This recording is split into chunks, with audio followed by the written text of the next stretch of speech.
So today was a good day for lesbianism everywhere. If you haven't heard, Renee Rapp released a new single today called Mad, which, girl, I'm gagged. It was so good.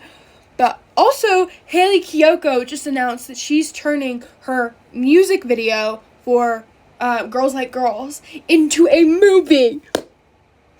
Literally, I think for maybe like 10 years, people have been commenting under that music video being like, we want it to be a movie, we want it to be a movie, we want it to be a movie, and now it's a movie. I'm literally beyond excited for that. I can't, because I feel like every queer child in my generation grew up on that video. At least women-loving women. Because I know I did. And so I'm so beyond excited for that. Ugh, it's such a good day to be a lesbian. It's also so refreshing to actually sit here and call myself that. Because for the longest time, I mean, literally 7 years. 7 years ago, I came out as being bisexual. And from that moment on, I've always maintained this idea that I also like men. And until very recently, I kind of realized that that's really not the case. I just liked male attention, and you know that whole thing on heteronormativity and I don't know, but I feel like I'm actually finally being honest with myself, and really it came down to the fact that I saw another creator on here say that when you're daydreaming about your partner, if you're daydreaming about a man and you're thinking about all of the ways that he could want you, all of the ways that he shows up and says that he wants you and he desires you and he loves you, and you're not dreaming, and all the things that he could do for you, and you're not dreaming about the actual person itself, that you probably aren't attracted to them. Because if you're not actually attracted to the person, but rather the idea that they are attracted to you, that's not true attraction. And then I was really like, what do you mean? What do you mean? And I'm doing a horrible justice of how this creator actually talked about it, so I'll see if I can find the video and like tag her below. But it really opened my eyes as to what I was potentially doing to myself. After that, I kind of really struggled with my identity as a queer person, because in the last 7 years, while I've never questioned whether or not I liked women, this was the first time I've ever questioned whether I liked men as well. And then I kind of started looking back into my past relationships, and I thought I was just a pillow princess when I was with men. I just assumed that I was always really submissive and that was just my thing. In reality, I just wasn't attracted to them and I didn't want to participate, and so I would just lay there. And the only way I was able to convince myself that I was not bisexual is after I started having this sexuality crisis, I did hook up with another man, to which I got rather injured, if you would. I shouldn't be putting this on the internet, but I am. And after that, I was like, yeah, no, I shouldn't, no. And then, despite all of these signs for actually years now, that I've just come to terms with, I still wouldn't identify as a lesbian, not because I didn't associate myself with that word, but because,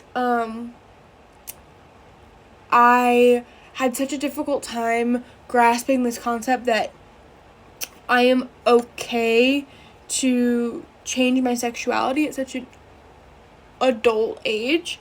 I understand that 20 is not that old. I understand that.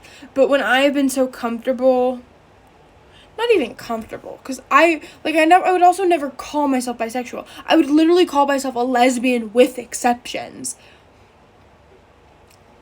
because I just wouldn't accept that maybe I'm not normal.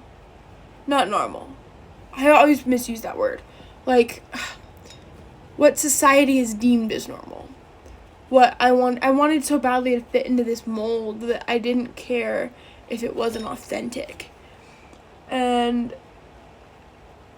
I still do. Like, it still is hard for me to fully say that no, I don't like men, because then all of the relationships that I have had with men feel invalid. And I definitely felt things when I was with these people. But like it was never to the extent that I felt the same emotions with women. And I mean, I remember hooking up with this guy and thinking to myself that on paper he was perfect, and that like I would just be a little bit happier if he was a girl.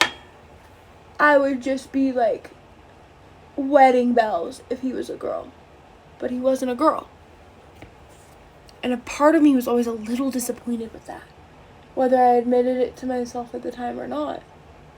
I didn't. I never admitted it to myself at the time, but I should have, because he was a good guy, and I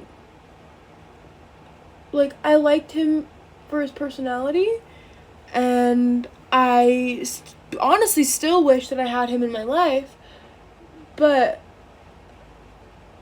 I also just didn't understand the difference between platonic and romantic. And I think there was definitely something there, and I think that something there was platonic. And I think that's why it didn't work out. And I had a hard time letting go of him, because I wouldn't allow myself to have a version of my life where he wasn't romantic. Because if it wasn't him, then it couldn't be anyone.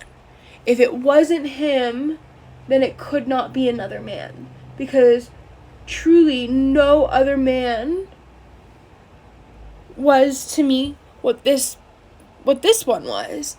And what this one was a good friend, a best friend, a brother. And I wouldn't let go of him being something less than romantic. And inevitably, I think that's why I lost it entirely. And that's on me. And I know that. And I regret that. But I needed to lose him in order to gain this part of myself. And I didn't know it at the time. But I do now. I'm going to finish the rest of the makeup look and come back. BRB. I didn't realize how bad the lighting was until I moved. But I hope that you know that wherever you are in coming out, whatever your sexual identity or gender identity or however you choose to express that, whatever that is, I hope that you know you are loved, if by nobody else, then by me. I love you. Stay safe. Mwah. And happy Pride!